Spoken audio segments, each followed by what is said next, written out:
Let's begin the show with Pakistan, where the killer of US journalist Daniel Pearl is all set to walk free. This comes after Pakistan's Supreme Court ordered the immediate release of British-born Al-Qaeda terrorist Ahmad Omar Saeed Sheikh. The apex court's order on Omar Sheikh underlines that terrorist in Pakistan not only enjoys government's patronage but judiciaries as well.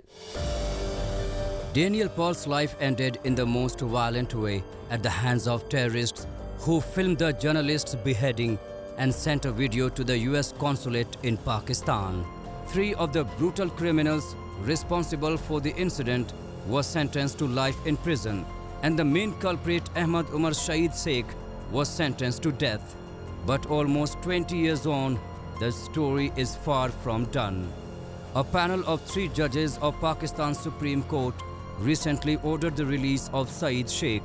Last year, the Sindh High Court had commuted the death penalty of the British-born Sheikh to a life sentence and acquitted his 3 co-accused of murder, while only convicting them for kidnapping, citing lack of evidence. The government and Pearl's parents challenged that decision and pleaded to the Supreme Court to reinstate the death penalty. But the apex court struck down both the pleas in a split decision. The court also directed authorities to shift Umar to a government rest house. Washington has expressed shock and anger over the judgment and urged Islamabad to review its legal options to ensure justice is served.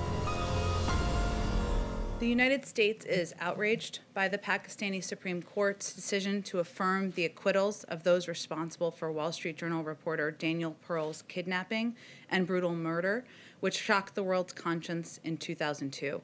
This decision to exonerate and release Sheikh and the other suspects is an affront to terrorism victims everywhere, including in Pakistan. We recognize past Pakistani actions to try to hold Mr. Pearl's murderers accountable, and we do note that as of right now, Omar Sheikh remains in detention in Pakistan under national security authorities. But we call on the Pakistani government to expeditiously review its legal options, including allowing the United States to prosecute Sheikh for the brutal murder of an American citizen and journalist. Regretfully, this is not an isolated case, but a general pattern observed in most of the cases in Pakistan. The existing criminal justice system in Pakistan has failed to prevent and prosecute crime, as the system is perpetuating miscarriages of justice and appears to be on the brink of collapse. The decision by the Supreme Court to free the man in the murder of Daniel Pearl is a complete failure to attain the ends of justice. It is a defining case for the Pakistani state and its judicial system, involving freedom of the press, the sanctity of every life, freedom from terror, and the manifestation of a welcoming and safe Pakistan to the world. For India, it is a travesty of justice, but not a surprise. I had mentioned earlier about the very low conviction rate in Pakistan when it comes to sentencing of terror accused. And this case truly demonstrates the lack of any seriousness on the part of Pakistan on taking action on terror-related issues. It is also a travesty of justice not to find Omar Saeed guilty of any charges in this heinous act of terror. Our position on Pakistan taking sustained, verifiable, credible, and irreversible action against terrorism and terrorist funding emanating from all territory under its control remains unchanged. The brutality of Pearl's killing had shocked many in 2002, years before the Islamic State group regularly began releasing videos of beheadings. For Pakistani judicial system, this brutal criminal, who played a crucial role in organizing the abduction and detention of Daniel before ordering his captors to kill him, is just a scapegoat. So as per Pakistani pro-criminal judicial system, a scapegoat was swapped for 170 passengers of hijacked IC-814.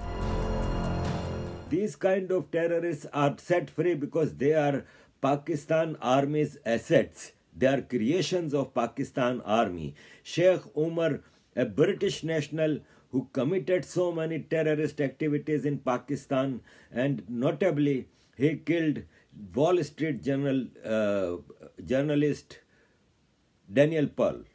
Daniel Pearl was kidnapped by him. There are so many videos. He killed him on record, and still he is set free. So this happens only in a banana republic, where in an stratocracy where army decides everything. So this is the state of Pakistan's army's terrorist activities and their assets.